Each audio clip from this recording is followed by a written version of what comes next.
அனைவருக்கும் வணக்கம். இன்னைக்கு நம்ம என்ன பார்க்க போறோம்னா, யானை டாக்டர் ஜெயமோகன் அவர்கள் எழுதியது. அதுல எனக்கு ரொம்ப பிடிச்ச ஒரு பகுதியா, இப்போ இன்னும் படிச்சு முடிக்கல. ஆனா ஒரு பகுதியில ஆரம்பத்துல புழு எல்லாருக்குமே கொஞ்சம் அருவருப்பா பார்க்கக்கூடிய ஒரு உயிரினம் தானே புழு. அது இப்போ நம்ம வீட்டில் ஒரு கால்நடை வளர்க்கணும், அதுல ஒரு காயம் ஏற்பட்டு அதுல இருந்தா புழு வந்தாலும் சரி, எங்க சாக்கடையில இருக்கிற புழு எதை பார்த்தாலும் நமக்கு ஒரு அருவருப்பு தோணும். அப்படிதான் அந்த கதையிலையும் ஆரம்பத்துல புழுவை பத்தி அவர் ஒரு படிக்கும் போதே நமக்கு ஒரு கற்பனை சிந்தனையில போகும்போது ஒரு மாதிரி அருவருப்பா ஃபீல் ஆகுது. ஆனா அதையே அப்படியே ஒரு 4-5 பேஜ் அந்த பக்கத்தை தாண்டி வரும்போது ஒரு இடத்துல புழுவை பத்தி அது ஒரு கருத்து சொல்லியிருப்பாங்க.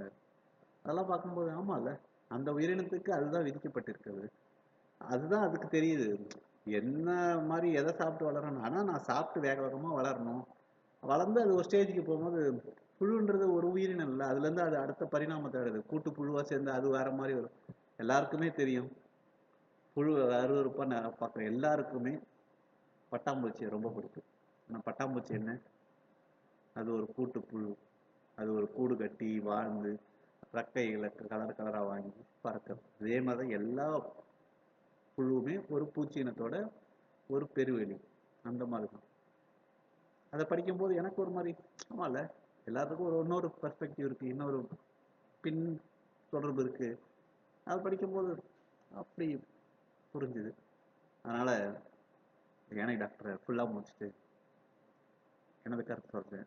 வாய்ப்பு தான் நீங்களும் படிச்சு பாருங்க. அதை படிக்கும் போதே ஒரு கற்பனை, நமக்கு அது கற்பனை சிந்தனை வருது. அதுதான் ரொம்ப முக்கியம். அதுதான் குழந்தைகளுக்குன்னு இல்லை, ஒரு பள்ளி பருவத்துல நாம் புத்தகங்கள் படிக்கக்கூடிய அளவுக்கு போனா அந்த கற்பனை சிந்தனை ரொம்ப வளரும் போது அது நல்லா இருக்கு. நமக்கு ஒரு நம்ம ஏதோ ஒரு இடத்த பார்த்துருப்போம்ல, அந்த இடத்துல இதை நம்ம இந்த கதையை பேஸ் பண்ணுவோம். இந்த இடத்துல இப்படி இருக்கும், இந்த மாதிரி ஒரு கேரக்டர் இப்படி, அது ஒரு கற்பனை சிந்தனை இருக்குது. அது மாதிரி நமக்கு ஒரு சிந்தனை தூண்டுதலை ஏற்படுத்துது. அதனால முடிஞ்ச வரைக்கும் நீங்க உங்க வீட்டுல மொபைல் யூஸ் பண்றது எல்லாரையும் தடுக்க முடியாது, வேணாம்னு சொல்லவும் முடியாது. பட் வாய்ப்பு இருந்ததுன்னா அதை கொஞ்சம் ஓரம் வச்சுட்டு புத்தகங்களை படிங்க. அது ஒரு கற்பனையை தூண்டும். அது நம்மளோட அடுத்த தலைமுறைக்கு ஒரு தூண்டுதல் ஏற்படுத்தும். அவங்களும் படிக்கிறது வாய்ப்பு இருந்தா முயற்சி பண்ணி பாருங்க. நன்றி. தொடருவோம். இது ஏனை டாக்டரை முழுசா முடிச்சுட்டு என்னோட கருத்தை சொல்றேன்.